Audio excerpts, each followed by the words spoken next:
మీ వాక్యాన్ని ధ్యానించుకుంటుండగా అర్థం చేసుకునే జ్ఞానాన్ని తెచ్చుకుని ప్రార్థించుకుంటున్నాను. ప్రతి ఒక్కరితో మీ వాక్యాన్ని వినడానికి ఆశయాన్ని కనపరచుకుని ప్రార్థించుకుంటున్నాను. నిద్రపోతే యొక్క స్వభావాన్ని మీ నామం గౌరవించుకుని ప్రార్థించుకున్నాను.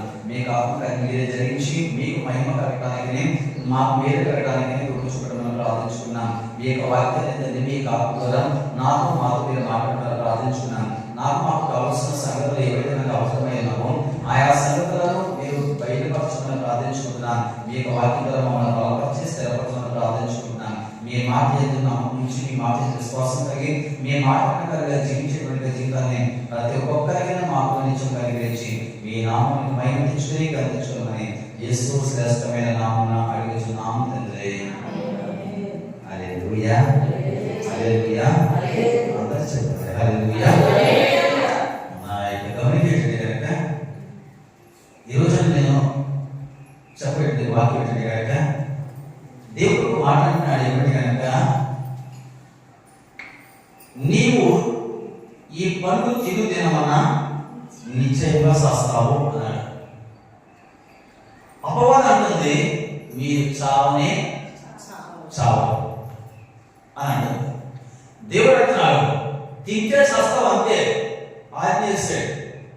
నువ్వు తినకుండా ఉంటే బ్రతుకుతావు, తినకుండా ఉంటే జీవిస్తావు, తింటే చచ్చిపోతావు అంతే. అంటే అపవాదం అంటుంది మీరు చావనే చావు. అంటే చావు అనే మాట నమ్మాలా, సత్తావు అనే మాట నమ్మాలా? ఈ రెండింటిలో వచ్చే మానవుడు తన జీవితాన్ని గడపడానికి ప్రారంభించాడటండి. హల్లెలూయా. వాక్యము ఆదికాండము 2వ అధ్యాయము 16 వచనం 17 వచనం చూడమా. మరియు దేవుడైన యెహోవా ఈ తోటలో ఉన్న ప్రతి వృక్ష ఫలములను నీవు నిరభ్యంతరముగా తినవచ్చు. అయితే మంచి చెడుల తెరునిచ్చు వృక్ష ఫలములను తినకూడదు. నీవు వాటిని తిను దినమున నిశ్చయముగా చచ్చదవని నరునికి ఆజ్ఞాపించెను. నాయనా ఆదమా, ఇదిగో నీ ఒక మాట చెప్పినా, ఈ మాటను వినాలి, ఈ మాటను పాటించాలి, ఆ మాట ప్రకారంగా జీవించాలి. నువ్వు కొద్ది కాలం పాటు జీవించాలంటే నేను చెప్పినాను ఏ విషయం చెప్తున్నానో ఆ జాగ్రత్త విను. ఏమనగా అయితే తోట చెట్లు పాపలు ప్రతి ఒక్క పనులు కూడా నేను అభ్యంతరంగా తిను, ఏ అభ్యంతరం లేదు. అయితే తోట మధ్యలో ఉన్నది ఒక చెట్టు ఒకటి. ఆ చెట్టు గురించి ఆయన చెప్పాడు, మంచి చెట్టుగా తెలిపించేటువంటి వృక్షము అది పాపం తినొద్దంతే, అన్ని తిను. ఎలాంటి అభ్యంతరం లేకుండా ప్రతి ఒక్కటి కూడా నీకు కావలసిన ఫలాలను అభ్యంతరం లేకుండా తిను. అయితే ఆ చెట్టు దొరికి పోవద్దని ఆయన అలాగే చెప్పేసి చెట్టు కనుక అయ్యా ఎందుకు తినొద్దు అంటే కనుక అది ఆయన వేసిన చెట్టు కాదేమో, అది ఆయనకి సంబంధించిన చెట్టు కాదేమో, ఆయన దాన్ని నాటలేదేమో, అందుకే తినొద్దు అంటున్నాడు. అన్ని నాటినటువంటి చెట్టు ఫలాలను తినొచ్చు అని చెప్పినాడు దేవుడు. ఆ తోట చెట్ల మధ్యలో ఉన్నటువంటి ఆ ఫలవృక్షం ఎందుకు తినవద్దు అన్నట్టు కనుక అది ఆయన నాటిన చెట్టు కాదేమో. అయితే అపవాదం వాడు వచ్చి అంటున్నాడు కదా 3వ అధ్యాయంలో 3వ అధ్యాయము 3వ వచనం చదువుతారా? అయితే తోట మధ్యనున్న చెట్టు ఫలములను గూర్చి దేవుడు మీరు చావకుండునట్లు వాటిని తినకూడదనియు వాటిని ముట్టకూడదనియు చెప్పేదని సర్పముతో అనేను. సర్పము మీరు చావనే చావరు, ఎలాగంటే మీరు వాటిని తిను తినమన మీ కన్నులు తెరవబడిననియు మీరు మంచి చెడులను ఎరిగిన వారే దేవతల వలె ఉండురనియు దేవునికి తెలియని స్త్రీతో చెప్పగా అన్నాడు. దేవుడు అన్నాడు, బాబు నాయనా తినొద్దురా బాబు. అపోవాదంటుంది వెళ్ళకొచ్చాడు కదా, మీ దేవుడైన యెహోవా ఈ తోట చెట్ల ఫలములు ఏ ఫలములను తినకూడదని చెప్పాడా అని స్త్రీని అడిగిందట.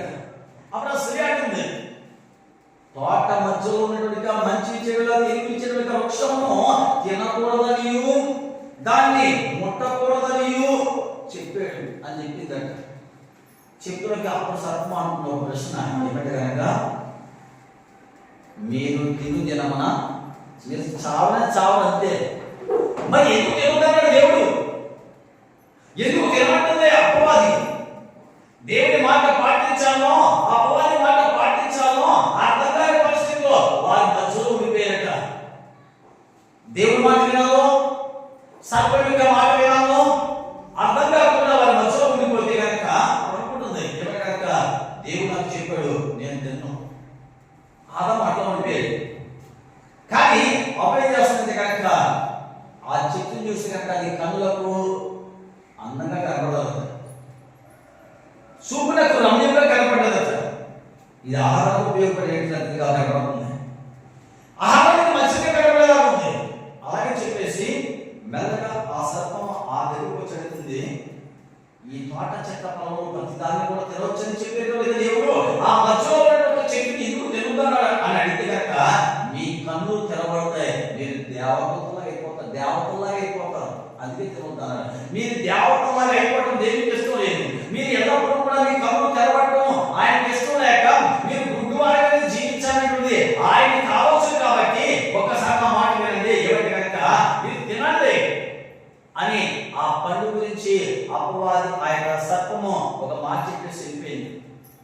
అంతవరకు ఎన్నోసార్లు తోటలో వారు సంచరించుంటారు, ఎన్నోసార్లు ఆ చెట్టు చుట్టూ వారు తిరిగి ఉంటారు, ఎన్నోసార్లు ఆ చెట్టు వైపు చూస్తుంటారు, కానీ ఎప్పుడు కూడా తినాలని అనిపించలేదు. ఎప్పుడైతే కనుక ఆ సర్పం ఆ స్త్రీతో మాట్లాడిందో, ఆ సర్పం ఆ పండు వైపు ఎప్పుడైతే కనుక చూసిందో వెంటనే ఆ పండుకి ఈమె ఆకర్షించబడ్డదట.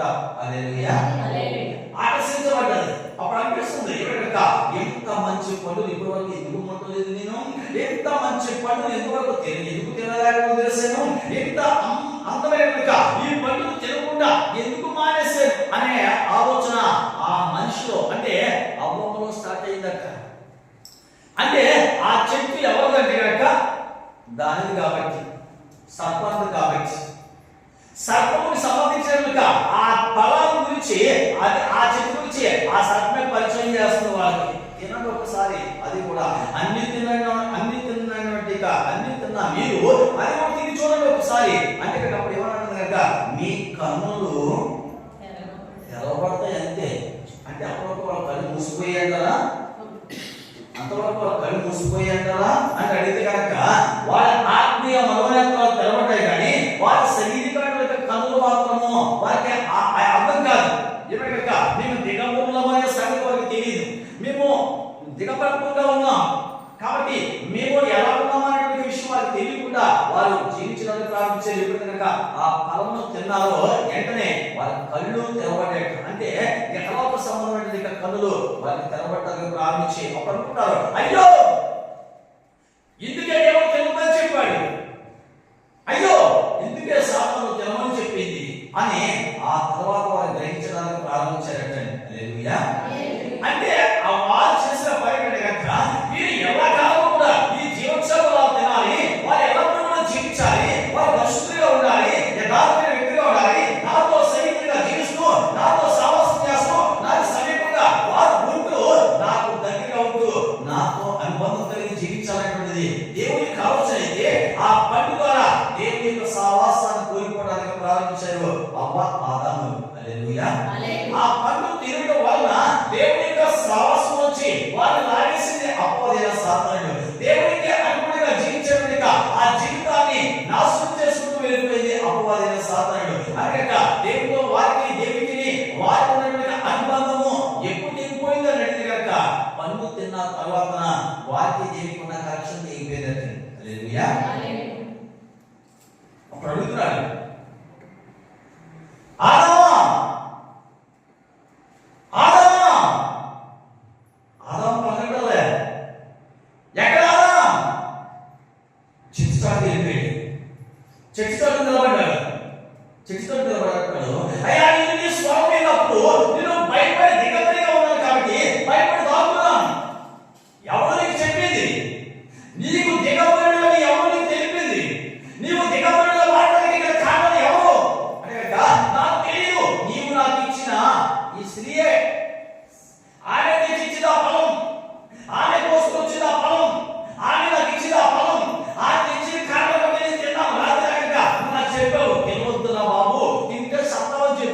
అందుకే మానేశాను. కానీ ఈ మనిషి తీసుకుని వచ్చేవే ఆమె నాకు ఇచ్చింది, అందుకే నేను తిన్నాను.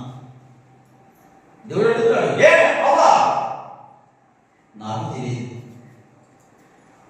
నాకు తినాలని లేదు, నన్ను ఎవరో మోసించారు.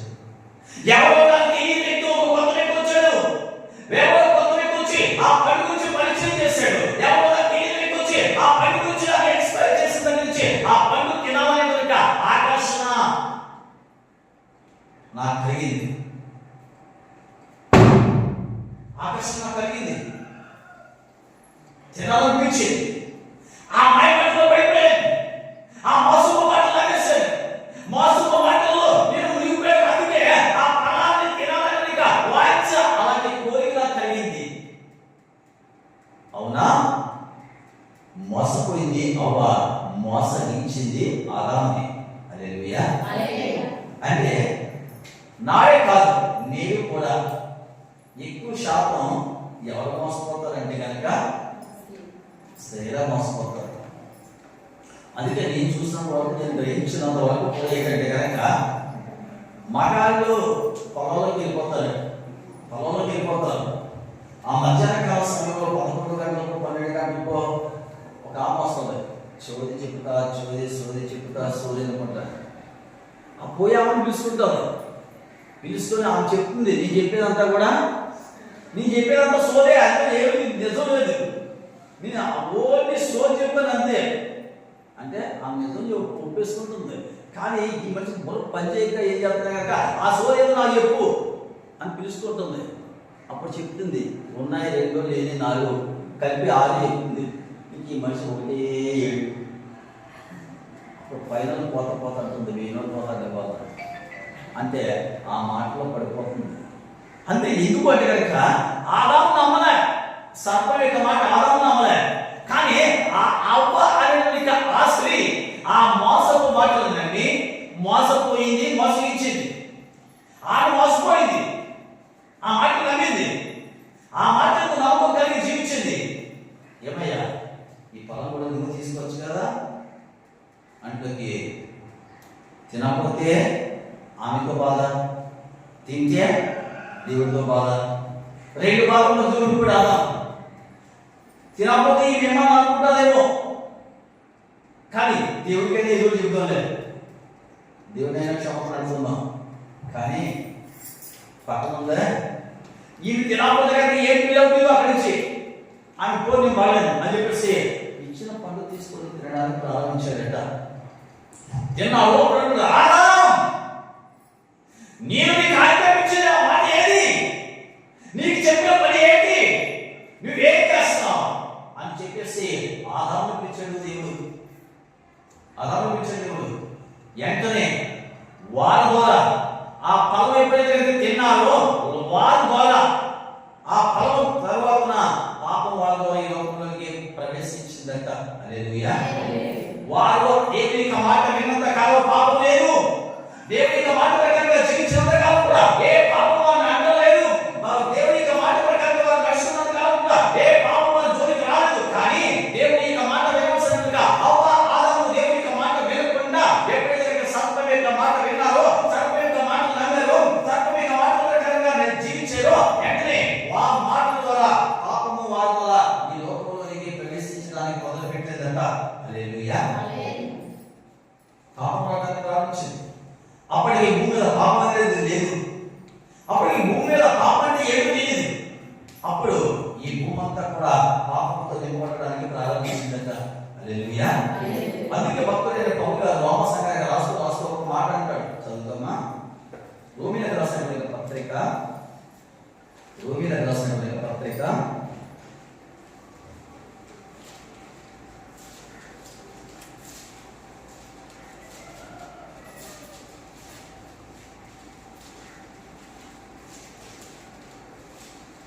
5వ అధ్యాయం 12వ వచనం. 5:12. ఇట్లుండగా ఒక్క మనుషుని ద్వారా పాపము ద్వారా మరణము లోకములో ఎలాగ ప్రవేశించునో అలాగుననే మనుషుల అందరూ పాపము చేసినందున మరణము అందరికీ సంప్రాప్తమాయేను. హల్లెలూయా. ఇట్లుండగా ఒక్క మనిషి ద్వారా పాపం ఈ లోకంలోకి వచ్చింది. ఒక్క మనిషి పట్టుకు వచ్చింది పాపాన్ని. ఒక్క మనిషి ఒక పాపను పట్టుకు వచ్చి లోకంలో ఉండేటువంటి సమస్త మానవులందరికీ అంటగట్టింది ఆ పాపాన్ని. పాపం చేసేటువంటి ఆమె కూడా పోలేవోయే ఆ పాపం. పాపం ఆమెతోనే నశించుకోలేదు. ఆ పాపము భూమి మీద ఉన్నటువంటి సార్వత్రిక సంఘాలన్నింటికీ కూడా, భూమి మీద ఉన్నటువంటి సకల విశ్వాసం అనబడిన వారికి, లోకంలో జీవించినటువంటి సకల నివాసులు అనబడిన వారందరికీ కూడా ఆ పాపాన్ని అంటగట్టిందట. హల్లెలూయా. అందుకే అన్నాడు, ఒక్క మనుషుల ద్వారా పాపం ద్వారా మరణమును లోకంలో ఎలాగ ప్రవేశించును అన్నాడు. అంటే పాపం వచ్చింది, పాపం వెనుక మరణం వచ్చిందట. అంటే పాపం ఎక్కడ ఉన్నదో మరణం అక్కడ ఏమని చేస్తుంది. పాపం ఎక్కడ పండిందో, పాపం ఎక్కడ పండిపోతుందో మరణం అక్కడ సంచరించడానికి ప్రారంభిస్తుందట. హల్లెలూయా. యేసుక్రీస్తు చెప్పిన ఉపమానంలో ఉపమానం ఏంటంటే, అయ్యా మీరు రాకడకు మాకు ఏమైనా సూచనలు చెప్పవా, మీరు రాకడ ఎలా ఉన్నదో ఒకసారి మాకు తెలియచేవా అంటే యేసు అన్నాడు, పీరిగా ఎక్కడ ఉన్నదో గ్రంథాలు అక్కడ పోగొస్తాయి అన్నాడు. పీరుగున్న స్థలంలో గ్రంథం ఉంటాయి అన్నాడు. అంటే కనుక ప్రభువా మీరు రాకడ గురించి అడిగితే కనుక పీరిగా అంటావు, గ్రంథాలు అంటావు ఏంటి ప్రభువా అని అడగాలి. కానీ ఆ విధంగా అడగలేదు. పీరుగుంటే కనుక గ్రంథాలు అక్కడ పోగొస్తాయి కదా అంటే పాపం ఎక్కడ విస్తరించిపోతుందో అక్కడ నాశనం వస్తుందయ్యా. పాపం ఎక్కడ పండిందో అక్కడ నాశనం తటస్థిస్తుందయ్యా. పాపం ఉన్న స్థలంలో పాపం పడిపోతే మరణం ఏమని వస్తుంది అని యేసుప్రభు ఉపమానాల రీతిగా ఆ మాటలను ఉచ్చరించడానికి ప్రారంభించాడట. హల్లెలూయా. అందుకే ఒక్క మనిషి ద్వారా పాపమును, ఆ పాపం ద్వారా మరణమును లోకంలోనికి ఎలా ప్రవేశించును. పాపం వచ్చింది, పాపం వెనుక మరణం వచ్చిందంట. అంటే అంత మునుపు మరణము లేదండి. అంత మునుపు మరణం లేదు. ఎప్పుడైతే కనుక మనిషి ఆజ్ఞ అతిక్రమించాడో, ఎప్పుడైతే కనుక దేవుని మాటను ధిక్కరించాడో, ఎప్పుడైతే కనుక దేవుని మాటను తోసిపుచ్చేసి ఆ చేయబడిన ఆ కార్యాన్ని చేస్తూ వచ్చాడో వెంటనే పాపము ఆ కార్యంతో పాటు ఎంటరైంది. పాపంతో పాటు కూడా పాపం వెనుక మరణము కూడా తటస్థించడానికి ప్రారంభించింది. కనుక ఆ పాపం వెనుక మరణము కూడా లోకంలోకి రావడానికి ప్రారంభించిందట. ఎలా ప్రవేశించడో అలాగునని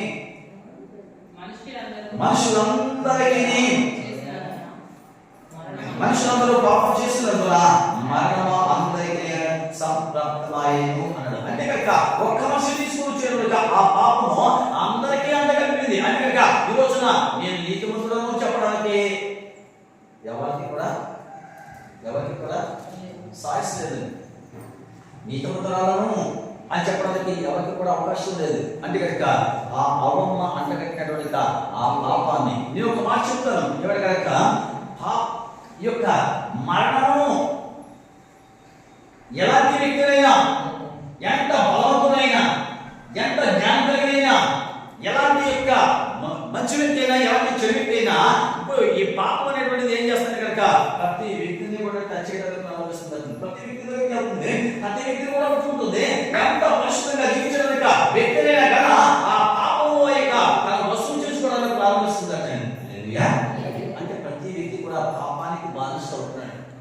పాపానికి అంకితం కావడానికి ప్రారంభిస్తాడు. పాపం యొక్క ఏడుబడిలో మానవుడు జీవించడానికి ప్రారంభిస్తున్నాడు. అంటే కనుక ప్రతి మనిషి కూడా పాపపు లక్షణాలు కలిగి నడుచుకోవడం దగ్గర కారణం కనుక అవమ్మ పట్టుకుని వచ్చింది లోకంలోనికి పాపాన్ని. ఆ పాపమే అందరికీ అంటగట్టింది.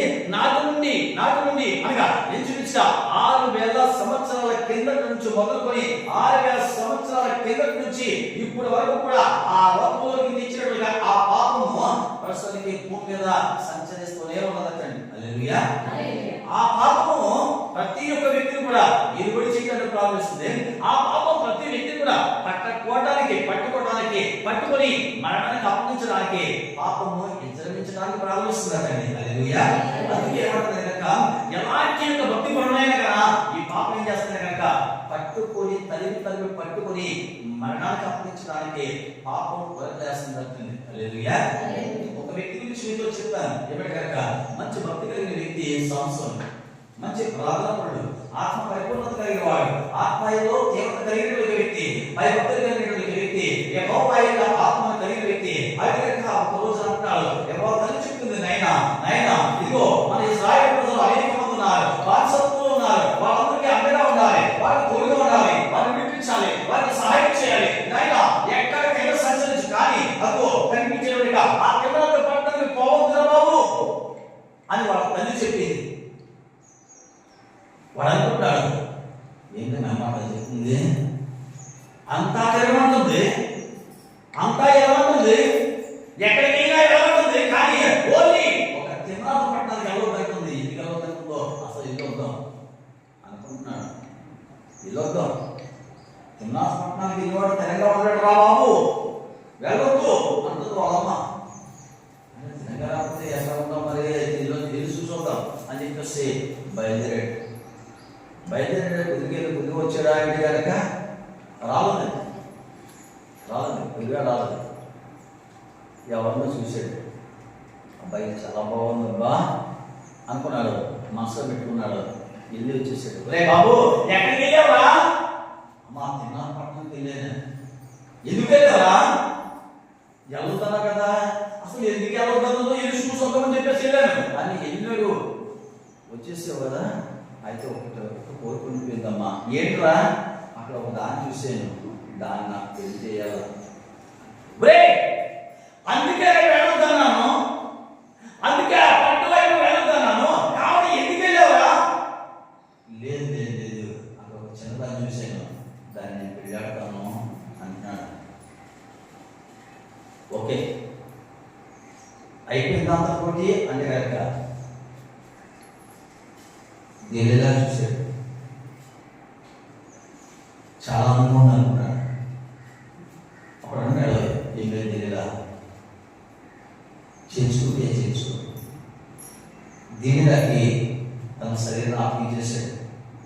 ఆమె చేస్తుంది కనుక వీడు చాలా అందంగా ఉన్నాడు, చక్కని నేతలో ఉన్నాడు, అందమైన తొలి కలిగి ఉన్నాడు, మంచి సౌందర్యం కలిగిన వ్యక్తి, మంత సొగసైన వ్యక్తి, మంచి అందం కలిగిన వ్యక్తి, బలశూరుడైన సంసోను. అతనికి ఎదురాడేవాడు ఎవరు లేడు, అతనికి ఎదురు చెప్పేవాడు ఎవరు లేడు.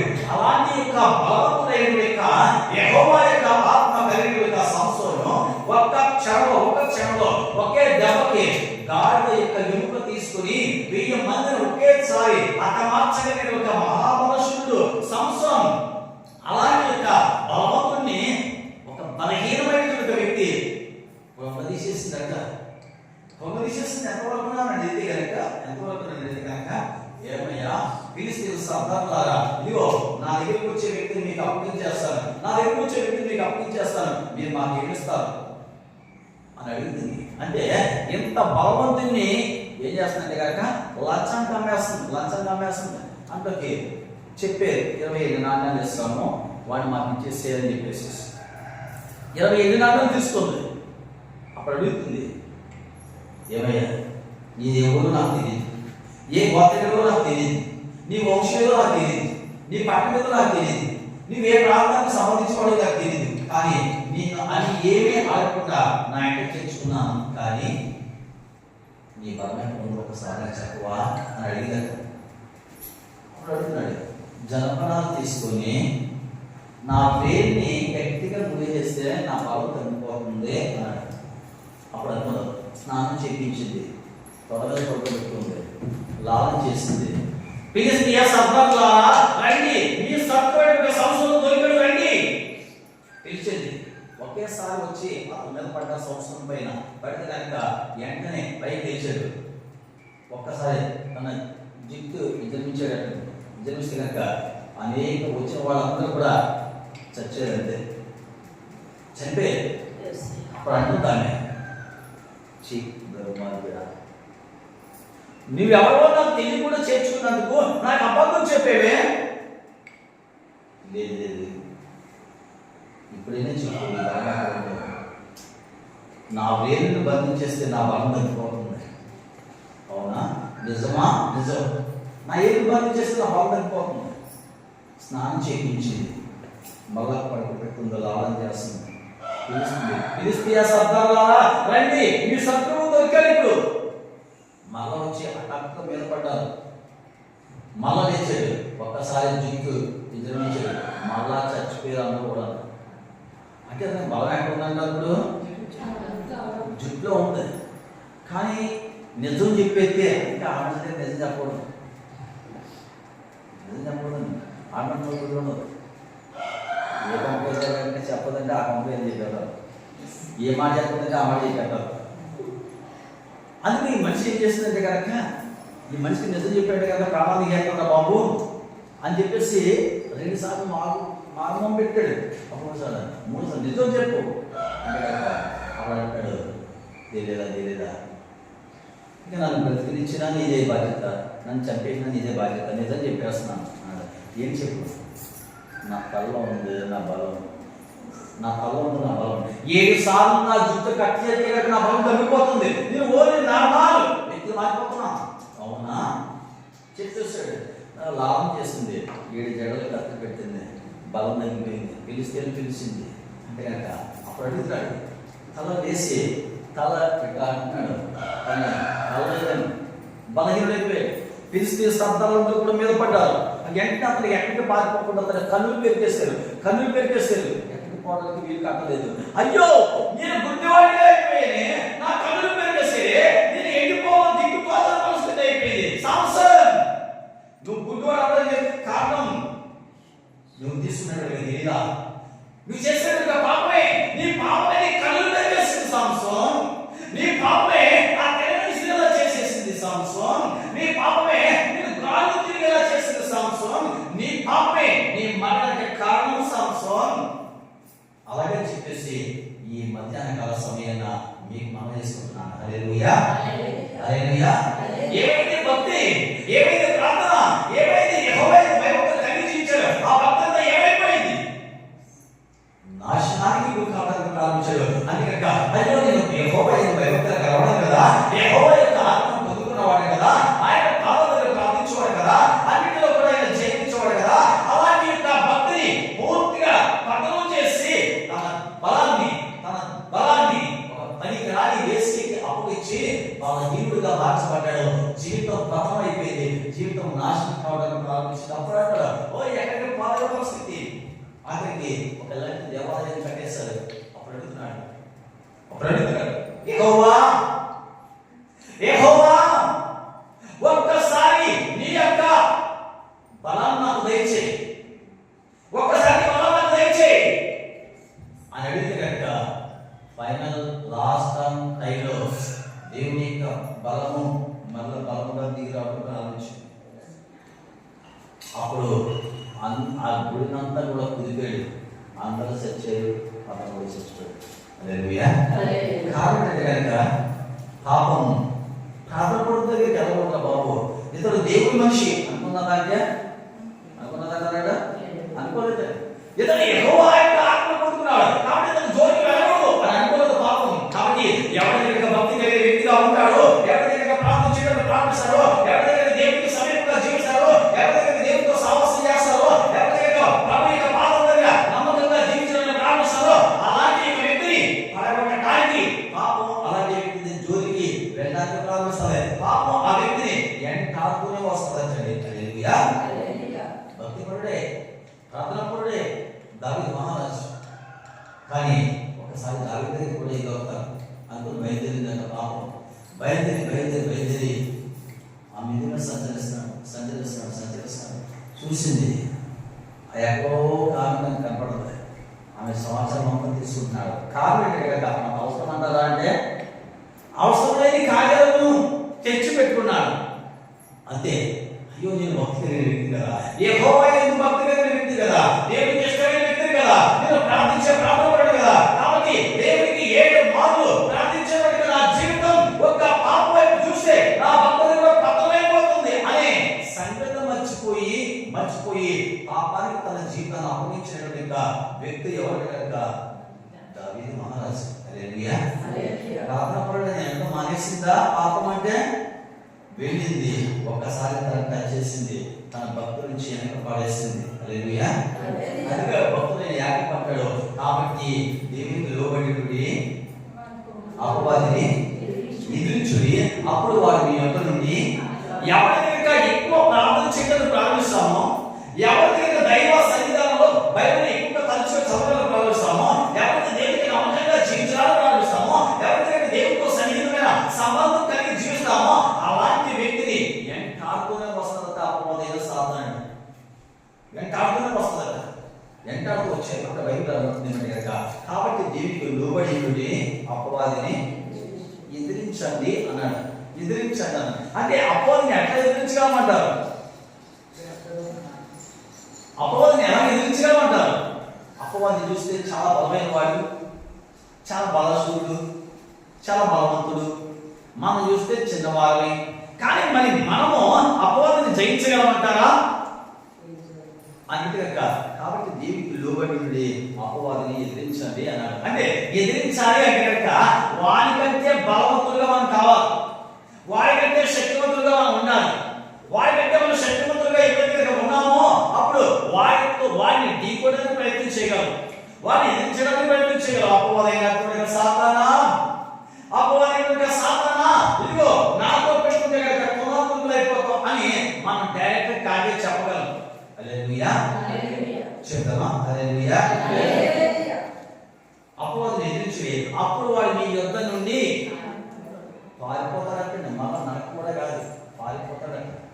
కానీ కనుక నువ్వు ప్రార్థించే వ్యక్తిగా ఉంటే, నువ్వు ఎదిరించడానికి మొదలు పెడితే అపవాది నీ జోలికి కాదు, నీ ఇంటి ఇరు పక్కలు కూడా కనిపించలేదండి. హల్లెలూయా. వాడిని ఎదిరించలేదనుకోండి, నువ్వు ప్రార్థన చేయడానికి మొదలెంతో ఫస్ట్ నాలుగు మాటలు జ్ఞాపకం ఉంటాయి. అక్కడి నుంచి ఎక్కడికో వెళ్ళిపోతాం, ప్రార్థన చేయలేవుగా. కారణం కనుక నిన్ను ప్రార్థించకుండా చేసేటువంటిది అపవాదైన సాతానుడు. ఒక పాపం తెచ్చి అంటగట్టాలని, ఒక పాపం చేసి నిన్న అంటగట్టి నీ భక్తి జీవితాన్ని పతనం చేయాలని, నీ ఆత్మీయ జీవితాన్ని పోగొట్టాలని, నీ ఆత్మీయ పరిస్థితిని వెనక్కి లోపల లాగాలని చెప్పేసి నిన్ను ఏదో విధంగా పడగొట్టడానికి అపవాది వెంటాడుతూనే వస్తాడటండి. హల్లెలూయా. అప్పుడు బైబిల్ చెప్తుంది కనుక ఒక్క మనుషుల ద్వారా పాపం ద్వారా మరణమును లోకంలో ఎలా ప్రవేశించెను అన్నాడు. అంటే అవ్వమ్మ పట్టుకుని వచ్చింది ఆ పాపాన్ని ఈ లోకానికి. అవ్వమ్మ పట్టుకుని వచ్చి అవ్వమ్మ అక్కడ విడిచిపెట్టేసింది అంటే కనుక నేటి క్రైస్తవులుగా ఉన్నటువంటి భూమి మీద ఉన్నటువంటి సార్వత్రిక సంఘాలన్నింటికీ కూడా, భూమి మీద జీవించేటువంటి సకల నివాసులందరికీ కూడా ఆ పాపం ఏం చేస్తాను కనుక అంటగట్టి వెళ్ళిందండి. హల్లెలూయా. ఇది ఎవరు అదృష్టం అంటే కనుక అవ్వమ్మ అదృష్టం అంటారా? అనంటారా? ఈరోజు నా పాపం మన దగ్గరికి కూడా వచ్చి మనల్ని కూడా టచ్ చేయడానికి ప్రయత్నం చేస్తుంటే కనుక దీనికి వెనుక కారణం అంటే కనుక అవ్వమ్మని చెప్పేసి మనం చేస్తున్నాం. హల్లెలూయా.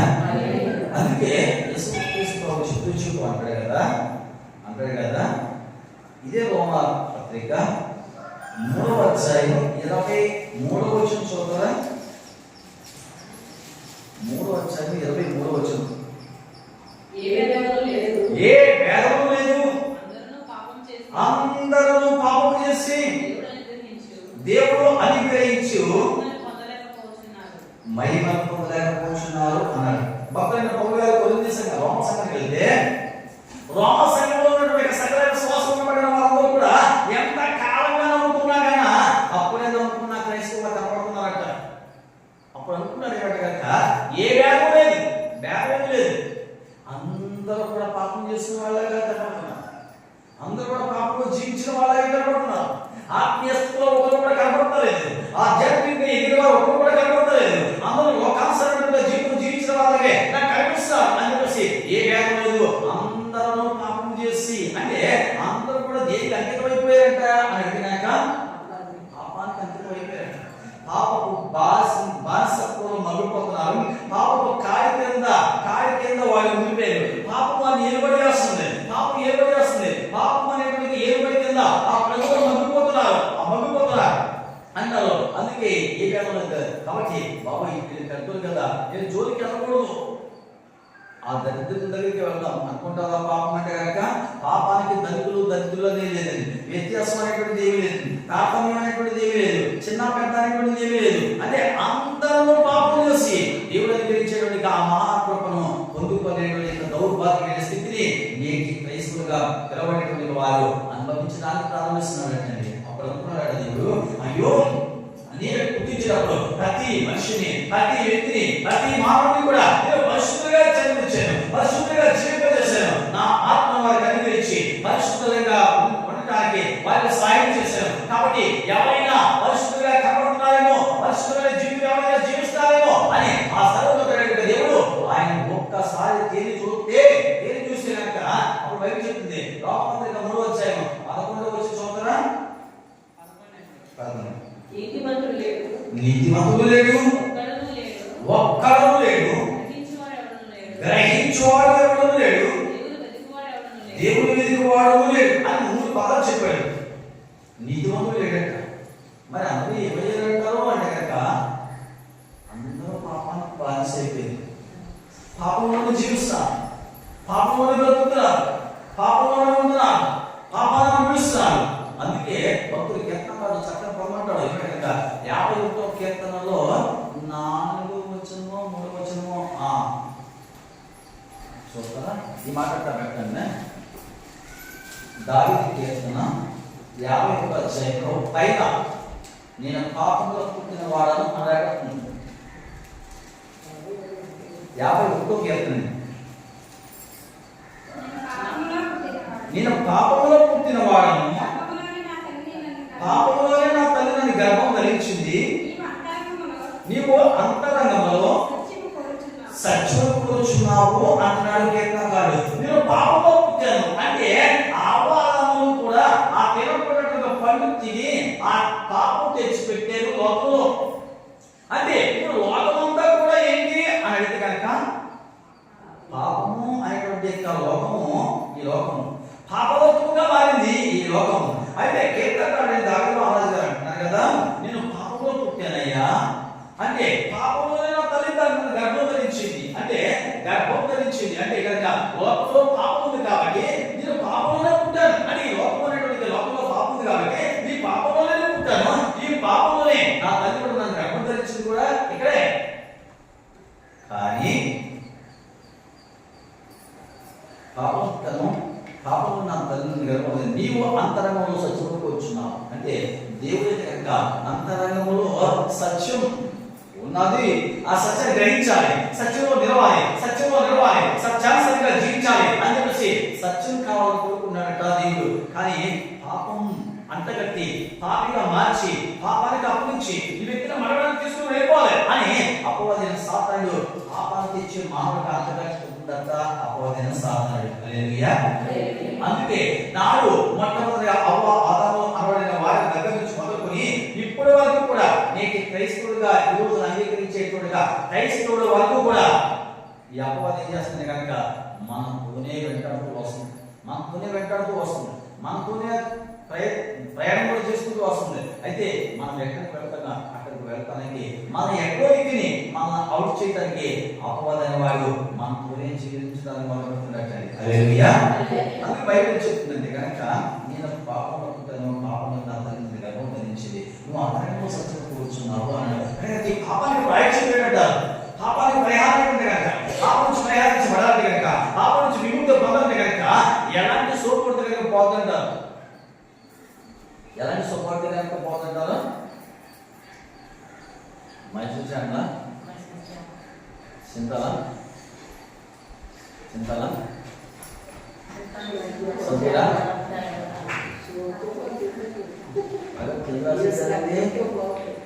ఏ సోపు పోతుంటారు? సొప్పుతో తోలితే పోయేది కాదు పాపము, సొప్పుతో తోలితే పోయేది కాదు పాపం. అంటే పాపం అనేటువంటిది శరీరం మీద పనిచేసేటువంటిది కాదు, కానీ హృదయంలోనికి ప్రవేశించదట, హృదయాన్ని వసూలు చేసుకుంటుందట, హృదయాన్ని ఆకర్షించుకుంటుందట, హృదయాన్ని ఆకర్షించుకొని అప్పుడు హృదయంలో సమస్తమైన అవయవాలన్నీ కూడా తన కంట్రోల్ చేసుకుంటుందట, తన కంట్రోల్లో తీసుకుంటుందట. అప్పుడు అంటే లోపల నుంచి అంటుంది, కన్ను ఒకసారి వాళ్ళ వ్యక్తి చూడు, ఒకసారి చూడు, ఆ వ్యక్తి అని ఈ యొక్క హృదయంలో వచ్చి ఒక ఆలోచన చెప్తే కనుక వెంటనే కొన్ని ఏం చేస్తుందంటే కనుక అవి ఎక్కువ తేజీ వస్తుంది. హృదయం చెప్తుంది అలాంటి మాటలు ఒకసారి విను అంటే కనుక చెవికి ఈ చెవి పనికిరాని మాటలు వింటాను ప్రారంభిస్తుంది. ఫలానా మాట మాట్లాడదు అని నోరికి ఆజ్ఞాపిస్తుంది హృదయం. నోరేం చేస్తుంది కనుక ఏ పడితే మాట్లాడేస్తుంది. కాళ్ళకు ఆజ్ఞాపిస్తుంది, కాళ్ళు అలా స్థలానికి వెళ్ళాలి అంటే కనుక ఈ కాళ్ళు హృదయం మాట వెళ్ళండి. నడుమ ఒకసారి చేస్తూ ఉండు, నడుము తింది అలా తీసుకుని వెళ్ళిపో అంటే కనుక చేతులు అలా తీసుకుని వెళ్ళిపోతాయి. అంటే ప్రతి యొక్క అవయవం కూడా హృదయం యొక్క వస్తువైపోయింది. అందుకే రిఫరెన్స్ చేయలేదు. ఇర్మియా భక్తులు ఏమంటారంటే కనుక ఇర్మియా గ్రంథంలో 17వ అధ్యాయం 9వ వచనం అనుకుంటారు, 17:9 అనుకుంటారు. హృదయం అన్నిటికంటే మోసకరమైనది, అది ఘోరమైన వ్యాధి ఉంది, దాన్ని గ్రహింపగలవాడు ఎవరు అంటారు. హృదయం అన్నిటికంటే మోసకరమైనది. ఎందుకంటే అంటారు మానవ శరీరంలో ఉన్నటువంటి సమస్తమైనటువంటి అవయవాలన్నిటికంటే ఎన్ని అవయవాలు మనం కలిగి ఉన్నామో ఈ అవయవాలన్నిటికంటే కూడా హృదయం చాలా డేంజర్, చాలా మోసకరమైంది. అన్నిటికంటే మోసకరమైంది, అది ఘోరమైన వ్యాధి కలిగితే దాన్ని గ్రహింపగలవాడు ఎవరు అంటే హృదయాన్ని గ్రహించేటువంటి వాడు ఎవరు లేడట. అంతరిక్షంలో ఏముందో గ్రహించే మానవుడు సూర్యుడి పైన చంద్రుడి పైన ఏదో ఉన్నారో తెలుసుకున్నాడట మానవుడు. కానీ వాడి ముందుకెళ్ళి నిలబడి నా హృదయంలో ఏముందో ఒకసారి పరిశీలన చేయి అన్నాం అనుకోండి, చెప్పారా? అంతరిక్షంలో ఏముందో తెలుసుకున్నాడు, భూమిలో ఏమున్నారో తెలుసుకున్నాడు, సముద్రంలో కిందకి ఎక్కడ చేప పడుతున్నాయో తెలుసుకున్నాడు, ఏది ఎలా మార్చితే బాగుంటుందో తెలుసుకున్నాడు.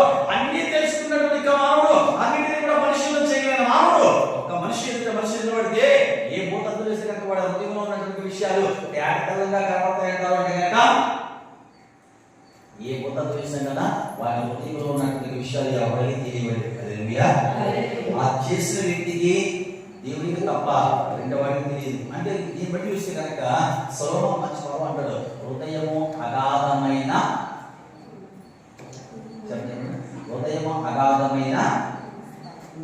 గుంట, అగాధమైన గుంట.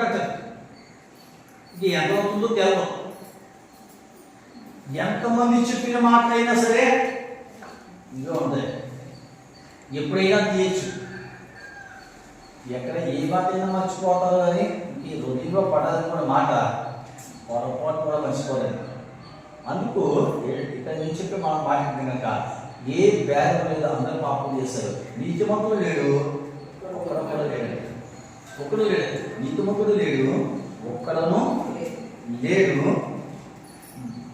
గ్రహించువాడు లేడు. అంటే నీతిమంతుడు అన్నవాడు ఎవరైనా కనబడతాడేమో, నీతిమంతుడు అన్నవాడు వాడు ఎవరైనా ఉన్నాడేమో అని దేవుడి యొక్క ప్రభు ఆకాశం నుండి వంగు చూసి కనుక ఒక్కడు కూడా నీతిమంతుడు లేడంటే అప్పుడు అనుకుంటాడు, అయ్యో ఇంత మందిని భూమిలో పుట్టించేనే, ఇంతమందిని జన్మించేనే, ఇంతమందిని జీవింపజేస్తానే, ఇంతమందికి నేను ఆహారం ఇస్తానే, కథ ఇంతమందికి నేను జీవవాయువు అందించేనే, కానీ ఇంతమందిలో ఒకడో కూడా నీతిమంతుడు లేడా అని చెప్పేసి దేవుడు వేదన చెందేటువంటి పరిస్థితి ఎదుర్కోవడానికి ప్రారంభించాల్సింది. నీతిమంతుడు లేడు, ఒక్కడము లేడు, గ్రహించువాడు లేడు. అంటే కనుక ఏది మంచి ఏది చెడు, ఏది చేయాలో ఏది చేయకూడదు, ఎక్కడికి వెళ్ళాలో ఎక్కడికి వెళ్ళకూడదు, ఎలా ఉండాలో ఎలా ఉండకూడదు అని మానవుడికి గ్రహింపనేటువంటిది లేకుండా అజ్ఞానమైనటువంటి జీవితం, అజ్ఞాన స్థితిలో మానవుడు తన జీవితాన్ని కొనసాగించాలని ప్రారంభించాడట. కారణం ఏంటి కనుక అలా ఎందుకు గ్రహించలేకపోతున్నాడు? కారణం కనుక పాపం అనేటువంటిది ఒక వ్యక్తి దగ్గరికి వెళ్ళి ఆ వ్యక్తిని ఆకర్షించుకొని గ్రహించలేనటువంటి స్థితిలోకి ఆ వ్యక్తిని తీసుకుని వెళ్ళిపోతున్నారు. సత్యాన్ని గ్రహించలేనటువంటి జీవితాన్ని మానవుడు జీవించడం మొదలుపెట్టాడు. సత్యాన్ని తెలుసుకోలేనటువంటి జీవితాన్ని మానవుడు తన జీవితాన్ని కొనసాగించడానికి ప్రారంభించాడు. అందుకే దేవుడు అంటాడు, అయ్యో నా మాటలో గ్రహించేవాడు ఎవరు లేడే, గ్రహించేవాడును లేడు, దేవుని వెతుకువాడును లేడట. అంటే దేవుని వెతికాలట, దేవుని వెతికి పట్టుకోవాలట, దేవుని ఎదుగు పట్టుకొని తన యొక్క హృదయంలోకి తీసుకుని రావాలట. అంటే అంటే ఈ రోజున మనిషి దేవుని వెతకడానికి ఏమైనా తీరుకున్నారంటారా అంటే మనిషికి దేవుణ్ణి ఎదగడానికి మనిషికి ఖాళీ లేదంటుంది. దేవుని వెతుకువారు ఎవరైనా దేవుని వెతుకువాడు ఎవడను దేవుని వెతుకువాడు ఎవడండి. ఎందుకంటే దేవుడే వచ్చేస్తారు మామూలు వీళ్ళే వెతుకుతారంటారు కదా. దేవుడే మనిషి దగ్గర వచ్చేస్తున్నారు. వీళ్ళే వెతుకుతారంటే ఎక్కడికి వెతుకుతారు అని. కాబట్టి నైనా సత్యమా అనేటువంటి దేవుడిని వెతికి కనుగొని ఆయన యొక్క హృదయంలోకి ఆహ్వానించు. కింద మాట చెప్తాడు, అందరూ త్రోవ తప్పి ఏకముగా పనికి మారిన వారైరి. అందరూ నీతివంతులు ఒకరు లేనంటే కనుక అందరూ కూడా త్రోవ తప్పిపోయారు. అందరూ మార్గం నుంచి వేరైపోయారు. అందరూ కూడా దేవుడి నుంచి వేరైపోయారు. అందరూ కూడా సత్యం నుంచి వేరైపోయారు. అందరూ కూడా అజ్ఞాన స్థితిలో జీవించడానికి మొదలుపెట్టారు. అందుకే అందరూ త్రోవ తప్పి ఏకముగా పనికి మారిన వారైరి. అంటే ఏకంగా అంటే ఒక్కడు కూడా మిగలేదట. నీతిమంతుడుగా జీవించడానికి ఎవరైనా కనబడతాడేమో అని చూస్తే ఒక్కడు కూడా నీతిమంతుడుగా కనిపించలేదు సరే కదా. అందరూ ఏకంగా పనికి మారిన వారిగా మార్చబడ్డారట. అందుకే అంటే అందరినీ కూడా పాపం ఆకర్షించుకోవడానికి ప్రారంభించింది. అందరినీ దేవుని యొక్క మార్గంలోంచి వేరేలా చేయగలిగింది. అంటే పాపముకి ఎంత బలం ఉందంటారు అంటే కనుక అందరినీ కూడా ఒకేసారి ఆకర్షించగలిగినటువంటి మహాశక్తి కలిగింది పాపము అని చెప్పేసి. ఎంత బలవంతునైనా బంధించగలదట పాపం. అంటే ఎలాంటి యొక్క బలశక్తునైనా గన కొంగదీయగలదట పాపం. ఎలాంటి యొక్క వ్యక్తి ఎంత జ్ఞానం కలిగిన వ్యక్తి అయినా ఆ వ్యక్తిని లోపరుచుకోగలదట పాపం. అందుకు అలాంటి యొక్క పాపము అనేటువంటి ఉచ్చు నుంచి పాపం అనేటువంటి చిక్కుల నుంచి తప్పించుకొని పారిపోగలిగితే కనుక అప్పుడే నిజమైన క్రైస్తవులు అని చెప్పేసి మనం చేస్తున్నాం. అందుకే అందరూ త్రోవ తప్పి ఏకంగా పనికి మారిన వారైరి.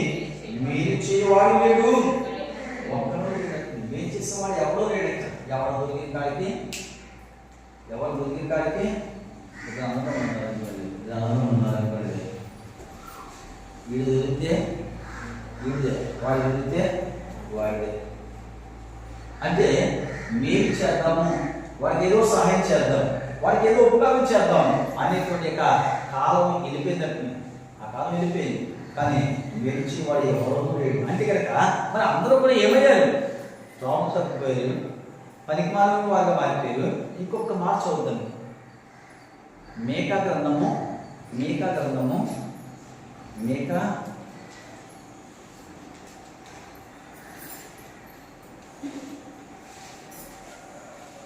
7వ అధ్యాయము 2వ వచనం చూద్దారా. భక్తుడు దేశంలో లేకపోయాను, జనులలో యథార్థపరుడు ఒక్కడునూ లేడు. అందరూ ప్రాణహాని చేయుటకై పొంచియుండు వారే. ప్రతి మనుషులను కిరాతుడై తన సహోదరుని కొరకు వలలు ఒప్పును. 2 చేతులతోనూ కీడు చేయ పూనుకొందురు. అధిపతులు బహుమానం కోరుదురు.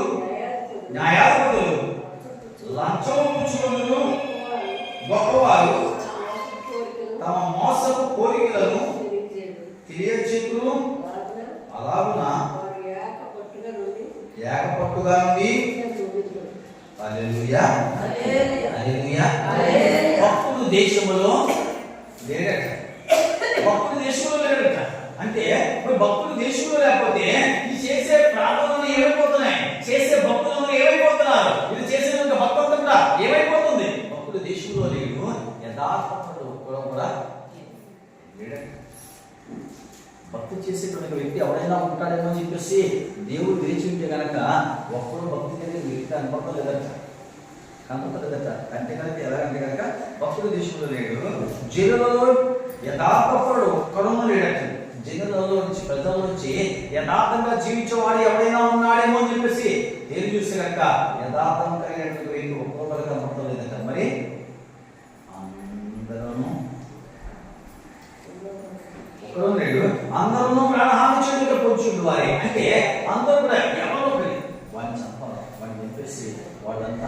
ఆక్రమించుకోవాలి, వాడిని చంపాలి, వాడిని నేను దోచుకోవాలి, వాడిని చంపాలి, వాడిని నేను తీసుకోవాలి అని ఒకరి పైన ఒక కుట్ర పనేవాడే తప్ప ఒకరు మేలు చేసేది ఒక అవకాశాలు కల్పించుతారు. అంటే కారణం కనుక ఎందుకు ఈ విధంగా వారిని జీవించడానికి మొదలుపెట్టారని కనుక మనిషిని లోకంలోకి తీసుకొచ్చేట్టుగా ఆ పాపము చిన్నవాడి వరకు పెద్దవాడి వరకు కూడా ప్రతి వ్యక్తి కూడా లోపరచుకోవడానికి ప్రారంభిస్తుంది. అయితే ఆ పాపపు వృత్తుల నుండి, ఆ పాపపు కార్యాల నుండి, ఆ పాప క్రియల నుంచి ఎవరైతే విడుదల పొందడానికి ప్రయత్నం చేయగలుగుతారో వారి మాత్రమే తప్పించుకొని ఒక రోజున క్రీస్తు ప్రభు ఎదుట నీతిమంతులుగాను లేకపోతే యథార్థవంతులుగాను లేకపోతే భక్తి కలిగిన వ్యక్తిగాను నిలబడటానికి ప్రభు ఒక సదవకాశాన్ని అనుగ్రహించడానికి ప్రారంభిస్తారట. ఎందుకంటే కనుక ఎలాంటి భక్తి మనం కలిగినప్పటికీ కూడా ఏదో ఒక కంప్లైంట్, ఏదో ఒక నేరారోపణ, ఏదో ఒక నేరస్థాపన అపవాదనే వాడు మన పైన ఏదో ఒకటి వేస్తానే ఉంటాడండి. అవునంటే కాదంటారు. ఒక రోజున దేవుడు అనుకున్నాడట, యెహోషువ లాంటి ప్రార్థనాపరుడు లేడబ్బా, యెహోషువ లాంటి భక్తి కలిగిన వ్యక్తి లేడబ్బా, కాబట్టి అతను సూర్యుడి చంద్రుడిని ఆపేశాడు, అలాంటి భక్తుడు లేడు అని అనుకున్నాడు. అప్పుడు అపవాది చూసి పక్కన నిలబడుకుంటాట. అవునా, యెహోషువ లాంటి వాడు లేడనుకుంటున్నావా? అతన్ని ఏం చూసి నువ్వు అలాంటి వాడు లేడని అనుకుంటున్నావయ్యా అని అడిగితే కనుక అతను అంత గొప్ప ప్రార్థన పడు.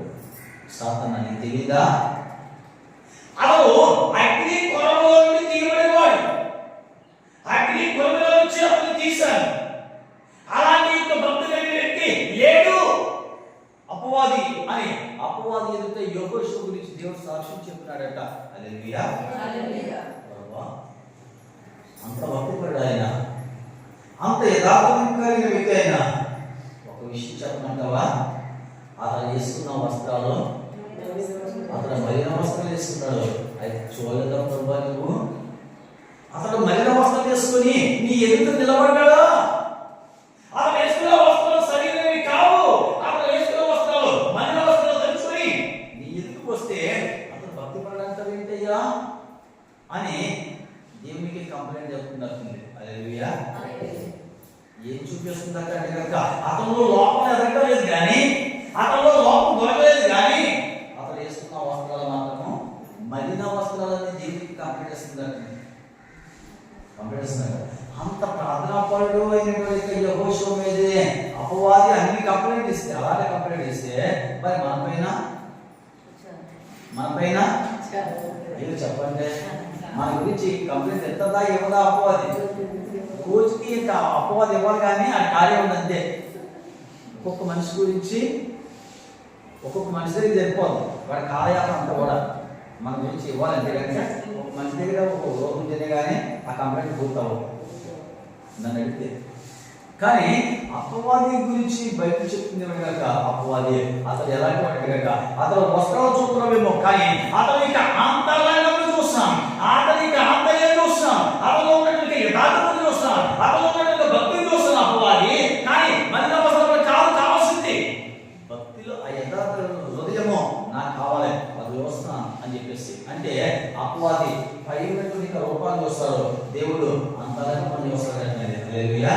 అందుకే కీర్తనకారుడు అంటారు కదా, యెహోవా నీవు నన్ను పరిశీలించుము, నన్ను పరీక్షించుము, నన్ను పరిశోధించుము, నా అంతరంగమును నా హృదయమును కూడా పరిశోధించు ప్రభువా అంటాడు. అంటే నన్ను పరీక్షించు ఒకసారి, నా అంతరంద్రియాలను. అంతే కనుక నేను చూడకుండా వాటిని చూస్తానేమో, వినకుండా వాటిని వింటున్నానేమో, మాట్లాడకుండా వాటిని మాట్లాడుతున్నానేమో, వినకుండా స్థలం పెడతానేమో, ముట్టకుండా వాటిని ముట్టుతున్నానేమో, ఆలోచించుతున్నానేమో, ఆలోచించకుండా వాటిని కలుస్తున్నానేమో, నా నిలువెల్లా కూడా నా యొక్క శస్య భాగం నుంచి మొదలుకొని నా పాదాలకు కూడా నిలువెల్లా కూడా అది పరిశీలించి నీకు విరోధకరమైనది ఏదైనా ఒకవేళ దాగుతున్నదేమో, మరుగు చేయబడ్డదేమో నన్ను పరిశీలించేవా అని భక్తుడి కీర్తనకారుడు ఆ విధంగా దేవునికి ప్రార్థన చేయడానికి ప్రారంభిస్తాడు.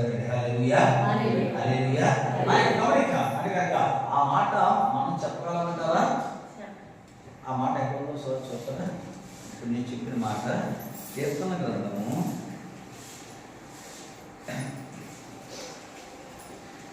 26వ కీర్తనలోనే మనం ఉంటాం. చూడండి ఒకసారి 26వ కీర్తన 2వ వచనం. యెహోవా నన్ను పరిశీలించుము, నన్ను పరీక్షించుము, నా అంతరంద్రియములను నా హృదయమును పరిశోధించు. మంచి పదం చెప్పాడు. ఏమిటి కనుక నన్ను పరిశీలించు ప్రభువా, నన్ను పరిశీలించి నన్ను పరీక్షించు. నాలో ఏదైనా చాలా మరుగుచేయబడింది, నాలో నీకు విరోధకరమైనది ఏదైనా దాగి ఉన్నదేమో, నా అంతరంద్రియాలను కూడా నా తెలుసుకున్నటువంటి ఈ భాగాన్ని కూడా ఒకసారి అన్నింటిలో ఎందులో చాలా దాయబడిందేమో చూడకుండా వాటిని ఎందుకైనా చూసి ఇది కంటగానే ఉన్నదేమో, వినకుండా మాట ఏమైనా వింటే కనుక అవి ఏమైనా నా చెవులో కూడా ఉన్నాయేమో, అంటే నా చెవు ద్వారా విన్న మాట ఆలోచించుకునే మీకు ఆలోచనలు నేను ఆలోచించి ఆయన నా మనసులో నా మైండ్లో ఉండిపోయేమో, తలపెట్టుకునే వాటిని తలపెట్టేమో, అది నా హృదయంలో ఉండిపోయిందేమో, నా హృదయాన్ని కూడా ఒక పరిశీలించి అందులో నీకు విరోధకరమైనది ఏదైనా దాగి ఉందేమో అని చెప్పేసి నిలువెల్లా కూడా అప్పగించేసుకున్నాడంట దేవునికి. హల్లెలూయా, హల్లెలూయా. ఈ మాటను మనం చెప్పగలమంటారా అంటే పొరపాటుని కూడా చెప్పలేము. పొరపాటు కూడా మనం చెప్పలేము. మాట ఎందుకంటే కనుక వినకూడదు మాట్లాడితే మనకు ఎంతో ఇష్టం, మాట్లాడకూడదు మాట్లాడితే కనుక మరీ ఇష్టం, చూడకూడని విషయాలు చూడటం అంటే మరీ ఇష్టం. అంటే మానవ యొక్క శరీరంలో అవయవాలు దేవుని చిత్తానికి వ్యతిరేకంగా పోరాడతాయట. మానవ యొక్క అవయవాలు దేవుని చిత్తానికి విరోధకరంగా పోరాడతాయట. అందుకే దేవుని చిత్తాన్ని నెరవేర్చలేని వ్యక్తిగా మానవుడు రోజున జీవించడానికి ప్రారంభిస్తున్నాడు. అందుకని నాకు గమనించిన కనుక మనం కొన్ని మాట చెప్పగలయ్యా, నీకు ఆయాసకరమైనది, నీకు విరోధకరమైనది నాలో ఎక్కడైనా ఏదైనా దాగి ఉన్నదేమో నన్ను పరిపూర్ణంగా నీ పరిశుద్ధ రక్తం చేత శుద్ధీకరించాను. నీ పరిశుద్ధ రక్తం చేత కడగానే ఏ పాపం లేనటువంటి వ్యక్తిగా, కల్మషం లేనటువంటి వ్యక్తిగా, లోపం లేని వ్యక్తిగా నన్ను నీవు భక్తులు అంటాడు ఈ శోకతో నన్ను కడగవా అంటాడు. శోక నన్ను కడిగే ప్రభా, నా ఏ మచ్చ కూడా నాలో ఉండకూడదు, ఏ మచ్చలేమో కూడా నాలో కనిపించుకోదు, ఒక నిర్దోషమైన వ్యక్తిగా నన్ను మార్చవా అని యత్నకాలు దీనికి ప్రార్థించడానికి ప్రారంభిస్తాడు. అయితే అంతే దాని అర్థం కనుక తాను ఒక పాపము చేసినప్పటికీ కూడా ఆ పాపాన్ని కప్పిపెట్టుకోకుండా ఆ పాపాన్ని ఒప్పుకొని విడిచిపెట్టడానికి ప్రారంభించాడటండి. హల్లెలూయా. అంటే చేసిన పాపం హృదయంలో కనుక కప్పెట్టుకుంటే ఏదో ఒక రోజున కప్పిపెట్టుకునేటువంటి పాపం పట్టకు మానట. అందుకే భక్తుడు 51వ అధ్యాయం 14 వచ్చి చదువుతారా? 1:14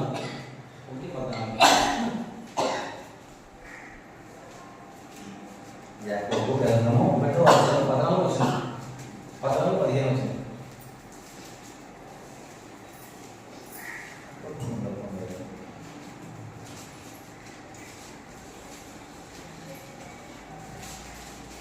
పేతురు పత్రిక దగ్గరకు యాకోబు పత్రిక ప్రతివాడును తన స్వకీయమైన దురాశ చేత ఏడవబడి మరులు కల్పబడిన వాడే శోధింపబడును. దురాశ గర్భము ధరించి పాపమును కనగా పాపము పరిపక్వమై మరణము కన్ను. అంటే చేసిన పాపము దాచి ఉంటే, చేసిన పాపమే కనుక మరుగు చేయబడితే ఎవరికి తెలియకూడదని చెప్పేసి మనమే ఆ పాపం కప్పెట్టుకుంటే కనుక ఆ పాపం రోజున ఏమవుతుందంటే కనుక పాపం పరిపక్వమై అంటే పాపం పండిపోయి మరణానికి అంటారు. అందుకే ఈ విషయం తెలిసినటువంటి దావీదు నాతాను ప్రవక్త దగ్గరికి వెళ్ళి అంటాడు కదా, అయ్యా నేను పాపం చేశానయ్యా, యెహోవాకు విరోధకరంగా నేను పాపం చేశాను, నా పాపం వల్ల నేను అపవిత్రుని అయిపోయాను, నా పాపం నుంచి పరిష్కారం చెప్పవా, నా పాపానికి ప్రాయశ్చిత్తం చెప్పవా, నా పాపం నుండి నేను ఎలా విడుదల పొందాలో అది నాకు తెలియచేయవా అంటే యెహోవా సన్నిధిలోకి వెళ్ళి యెహోవా సన్నిధిలో నువ్వు పశ్చాత్తాపడి ఒప్పుకోనమని చెప్పేసి నాతాను ప్రవక్త దావీదు భక్తుడికి ఆలింగ చెప్పినప్పుడు అప్పుడు దావీదు దేవుని సన్నిధిలోకి వెళ్ళి మన పాపాన్ని మహాపాతంగా ఒప్పుకోవడానికి ప్రారంభిస్తాడండి. హల్లెలూయా, హల్లెలూయా. పాపం అనగా పాపం పరిపక్వమై అంటే చేసిన పాపము ఏదో ఒక రోజున పండిపోదట. చెట్టుని కాయ ఉంది, కాయ కొట్టాం, రాళ్ళతో కొట్టాం, కానీ పడలేదు. అది అక్కడ అలా ఉండగా అక్కడ పరుకొచ్చి పండిపోయింది. కానీ పండిపోయిన తర్వాత ఒక రోజున అది ఏమైంది కనుక చెట్టు పడిపోయింది. పడిపోయిన తర్వాత అది ఏమవుతుంది కనుక పిగిలిపోయింది, చిదిమైపోయింది. అంటే ఒక వ్యక్తి యొక్క హృదయంలో ఉన్నటువంటి పాపము కూడా ఆ వ్యక్తి జీవితాన్ని పతనం చేసిన వరకు కూడా విడిచిపెట్టదని, పతనం చేసినంత వరకు కూడా విడిచిపెట్టదు. జీవితాన్ని చిన్న వెనుకగా చేసినంత వరకు కూడా విడిచిపెట్టదు. పాపం ఒక వ్యక్తిని అవమానకరమైనటువంటి స్థితిలో తీసుకుని వెళ్ళిపోతాడు. అది కాబట్టి దయచేసి నా యొక్క గమనిక, నా మనవి కూడా ఏంటంటే కనుక, నా మనవి కనుక ఆదిలో ఉన్నటువంటి ఇంకా ఆదాము అవ్వ అనేటువంటి వాళ్ళు దేవుని యొక్క మాటను అతిక్రమించారు, దేవుని యొక్క మాటను ధిక్కరించారు, దేవుని యొక్క మాటను వారు దురస్కరించారు, చేయకూడని కార్యం చేసి పాపం చేశారు. ఆ పాపమే లోకంలోకి పట్టుకొచ్చారు. ఆ పాపమే ఈ రోజున ప్రతి వ్యక్తిని కూడా ఎదుగుడి చేస్తుంది. ఆ పాపమే ప్రతి వ్యక్తి దగ్గరికి రావడానికి ప్రారంభిస్తుంది. ఏ రూపంలో వస్తుంది, నా దగ్గరికి రాలేదే అని చెప్పడానికి లేదండి. అంటే కనుక ఆ ఒక పాపం వచ్చి అంటుంది, ఇదో ఒక్క అబద్ధం వాడచ్చు కదా, అంటే అబద్ధం ఆడకు అంటే కనుక అది పాపపు లక్షణాల్లో ఒక లక్షణం. మోసం చేయొచ్చు కదా, పాపం అంటే నైజంలో ఒక నైజం అంటే కనుక అలా చేయటం, దొంగతనం చేయటం, లేకపోతే కనుక వేరొక రూపంలో జీవించే ప్రతి కార్యం కూడా పాపానికి సంబంధించిన లక్షణాలలో ఒక్కొక్క లక్షణం ఒక్కొక్క రూపంలో పంచీకరణ ప్రారంభిస్తాయనేటువంటిది నా యొక్క ఆలోచన ఉన్నదని కానీ ఆ పాపము అంటే కనుక ఒక మనుషుల ద్వారా లోకంలోకి వచ్చిన పాపము ఈ రోజున ఆ పాపం ద్వారా వచ్చినటువంటి మరణము, ఆ మరణము ఈ రోజున సకల భూమి మీద కూడా ప్రతి వ్యక్తిని కూడా టచ్ చేయడానికి ప్రారంభిస్తుంది. ప్రతి వ్యక్తి మీద కూడా టచ్ చేయడానికి ప్రారంభిస్తుంది. అంటే కనుక ఎలాంటి యొక్క వ్యక్తి అయినా, ఎలాంటి యొక్క అధికారం కలిగిన వ్యక్తి అయినా చెప్తాను, పేదవాళ్ళ దగ్గరికి వస్తుందంటారా మరణము, లేక అధికారుల దగ్గర కూడా వెళ్తుందంటారా? పేదవాళ్ళు నిరుపేదల దగ్గరికి వెళ్తుందంటారా, లేక పదవులు చేసే వాళ్ళ దగ్గర కూడా వెళ్తుందంటారా? అంటే లేనికుల నుంచి మొదలుకొని ధనికులుగా ఉన్నటువంటి అధికారంలో ఉన్నటువంటి వ్యక్తుల దగ్గర కూడా వెళ్ళి వాళ్ళు కూడా ఆ మరణం వాళ్ళను కూడా తను వసూలు చేసుకుంటారు. మన తల్లి ఎవరు పెట్టిందో తెలియదు. నా ఎవరికాల కుమార్తెను పట్టు పెట్టుకుందని మరణం పెట్టింది. అంటే మరణానికి జాలి లేదు, మరణానికి కనికరం లేదు, మరణానికి దయ అనేటువంటిది లేదు. ఎలాంటి వ్యక్తినైనా, ఎంత అందంగా ఉన్న వ్యక్తినైనా, ఎంత చిన్న వ్యక్తినైనా, ఎంత బలవంతునైనా హఠాత్తుగా తన వశం చేసుకోగలిగిన శక్తి మరణం. ఆ మరణము తప్పించటము యెహోవా వశము అంటాడు. మరణం నుంచి తప్పించుకోవాలంటే కనుక దేవుని యొక్క వశం తప్ప ఏ మానవుడు కూడా మరణం నుంచి తప్పించడానికి దేవుడు తప్ప ఏ మానవుడు కూడా తన జ్ఞానం చేత తప్పించుకోలేడు అని చెప్పేసి ప్రకటన చేస్తున్నాం. అది కాబట్టి క్రైస్తవులుగా జీవించేటువంటి మీకు అందరికీ కూడా మనం చేసేటువంటి విషయం ఏంటంటే కనుక ఆత్మతో వచ్చినటువంటి మరణము లోకంలో ఉంది. ఆ లోకంలోనే దాగలుగుతున్నాడు. నేను పాపం పుట్టాను, పాపంలో నా తల్లి నన్ను గర్భం ధరించింది, నువ్వు ఆహారంలో స్థితిలో పోలిస్తున్నావు అంటాడు. నువ్వు ఆంతర్యమున నాకు శుద్ధ హృదయం కలిగించేవా ప్రభు అంటాడు. ఈశ్వరుతో నన్ను కడగవా అంటాడు. అంటే కాబట్టి ఆయన మనం ఏంటంటే కనుక ఈ లోకంలో పాపం ఉంది. ఆ పాపము అనేటువంటిది మనం ఆకర్షించుకోవడానికి, మనల్ని తన వసూలు చేసుకోవడానికి ప్రయాసపడుతుంది. కానీ పాపపు నైజం నుండి, పాపపు రుచుల నుంచి, పాపపు క్రియల నుంచి విడుదల పొంది దేవుడికి సమీపంగా పరిగెత్తుకుని పోతే కనుక పాపం అనేటువంటి దానికి దొరకకుండా మనం తప్పించుకోకపోతే కనుక నిత్య రాజ్యాన్ని మనం వారసులు ఉండగలమని చెప్పేసి మనం చేస్తాను. ఆఖరి ఒక మాట చెప్పేసి ముగిస్తాను. 11వ కీర్తనలో పక్షి వలె నీ కొండకు పారిపోము అని రాయబడుతుంది. పక్షి వలె నీ కొండకు పారిపోము అని రాయబడుతుంది. అనగా ఒక ఏటగాడు పక్షులను పట్టుకోవాలని చెప్పేసి రుచులు వేస్తాడట. అంటే పక్షులు వస్తుంది, కానీ పక్షులు వస్తా ఉండగా రుచేసేది అనుకోండి, రుచిలో చిక్కుకుంటుందా? ఏమంటారు? పక్షి వస్తుంది, నువ్వు ఉచ్చిలేస్తున్నాడు, నన్ను చిక్కించుకోవడానికి ఏమో, కాబట్టి ఆ ఉచ్చు దగ్గరికి వెళ్ళకూడదు, ఉచ్చులో పడిపోతాను, నా ప్రాణాన్ని చేస్తారు అని ఆ పక్షి వాడి ఉచ్చులోకి వెళ్ళకుండా తప్పించుకొని పారిపోతుంది. అపవాదైనటువంటి సాతాను కూడా అనుకుంటాడు, ఓ ఈ మంచి వ్యక్తి తరచుగా బైబిల్ చదువుతుంది, తరచుగా ప్రార్థన చేస్తుంది, 2024 సంవత్సరంలో నా మాట విన్నది, 25 సంవత్సరంలో నా దగ్గర రాలేదు, నా మాట వింటలేదు, దేవుడికి ప్రార్థన చేస్తుంది, వాక్యం చదువుతుంది, భయభక్తులు జీవిస్తుంది, దేవుడు అంటుంది, కానీ ఈ వ్యక్తిని ఏదో ఒక రీతిలో ఈ వ్యక్తిని పూర్తిగా నాశనం చేయాలి అనుకుంటుంది అక్కడ. అయితే అలాంటి యొక్క విషయాలు తెలుసుకోగలిగినప్పుడు మనం చేయవలసింది కనుక, ఓ ఇలాంటి యొక్క ప్రయత్న దుష్టుడు నాపై ప్రయోగిస్తాడు కాబట్టి తప్పించుకొని పారిపోవాలని చెప్పేసి వాటిని దూరంగా జీవిస్తే కనుక మంచిది. ఎంతమంది తప్పించుకుంటారో చూద్దాం. మొదలు మంగళ అన్నాడు, ఎంతమంది తప్పించుకుంటారో చూద్దాం అంటారా? మీకు అర్థమవుతుందా? రేపు స్వాభావం కదా, రేపు భోగి, రేపు భోగి ఎంత చేయకపోతే మాత్రం తలస్నానం చేయకూడదా? తలస్నానం చేయకూడదా? సరే, చేసేప్పుడు ఎప్పుడు స్వాభావం చేయలేదు, ఎప్పుడు స్వాభావం తలస్నానం చేయలేదు, కానీ చేసేవాటి కనుక వేసింది వచ్చి పక్కింటి ఆమె పట్టి వస్తుంది. ఎందుకంటే పండుగ మీరు తిందని నేను మూలం పెట్టలేదు, ముందు ఉండేసి పక్కన చేస్తున్నాను అంటారు. ఏం చేస్తారు? ముందుగా మన గురించి ఉండేరా?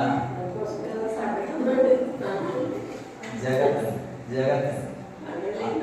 అందుకే భక్తులు ఎవరున్నారో నాకు తెలియదు, ఎక్కడికైనా మీ మీద కీడుంది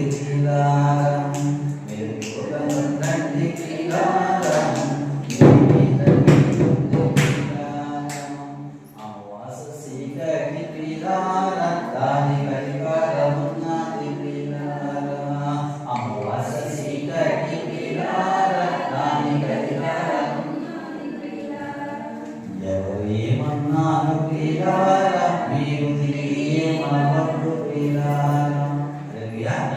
అంటే అమావాస్య రేపటి భోగి సంక్రాంతి బాగుంటుందండి. భోగి సంక్రాంతి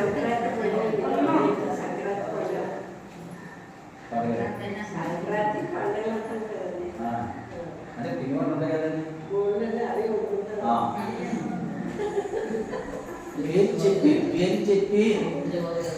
పేరు చెప్పి మా కుటుంబంలో నువ్వే కదా పెద్ద, నువ్వు లేకపోతే ఎలాగా అన్ని కొంటూ వస్తారు. కూర్చున్నావా అమ్మ? జాగ్రత్త. నేను ఒక మాట చెప్తాను, ఎవరు ఏమనుకోవద్దు, ఎవరు ఏమనుకున్నా నేనేం చెప్పలేను. ఆటోమేటిక్గా ఒకరోజు వచ్చి చెప్పునిచ్చిన మాట ఎందుకంటే ఇప్పుడు చెప్తాను కాబట్టి. ఒక కుటుంబానికి సంబంధించినటువంటి వ్యక్తుల నుంచి ఒక కుటుంబంలో ముగ్గురు వ్యక్తులు చనిపోయారు. అంటే ఇద్దరు ఒక కుటుంబానికి సంబంధించిన వాడు, అదే కుటుంబానికి సంబంధించిన వ్యక్తి ఒక వ్యక్తి. అయితే మూలం పెడతారట, అంటే మన తెలియపరిచిన విషయం చెప్తున్నాను, మన మధ్యలో తెలియపరిచిన గొడవ చెప్తున్నాను. అలా మూడు ఇలా చేస్తారో మూలం పెడతారో వాళ్ళ పేరు చెప్పి, అప్పుడు ఆ మాట పక్కలతో చెప్పేటప్పుడు ఆ మాట చెప్పలేదు. ముగ్గురు వెళ్ళిపోయారు, కానీ మూలం పెట్టాడు అనుకోండి, వీళ్ళతో చెప్తా ఉన్నారు, సింగిల్గా ఉంది. మరి సింగిల్గా ఉన్నది కరెక్ట్ కదా, అందుకే 4 వ్యక్తులు కూడా చేస్తారు తోడికి. అందుకని దయచేసి నేను మాట చెప్తున్నాను, అలాగే మూలం పెడతారట. అది కాక ఒక హెచ్చరికని చెప్పమన్నారు, చెప్పినా ఇంటించుకోవాలని చెప్పేసి చెప్పడం మానేశాను. ఎందుకంటే చెప్తే లోపడే వాళ్ళకి పర్లేదు, ఎంతమందికి చెప్పు నమ్ముకో, ఇలా చెప్పి ఒక నేరసం అయిపోయింది.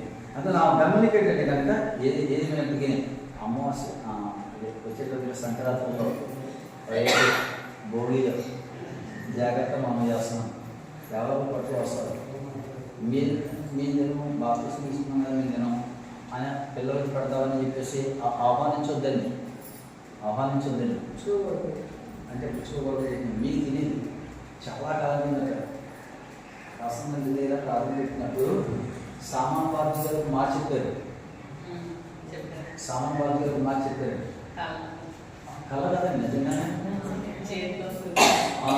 వాళ్ళ వదిని అంటే బాధ్యత గారు వాళ్ళ వదిని ఏవో ఇన్వర్టర్ చేసుకొని తయారు చేసుకొచ్చి వాళ్ళ బాధ్యత గారు వాళ్ళ భార్యకి వస్తున్నట్టు. అక్కడ నేను సామాన్ కొనుక్కున్నాను కదా,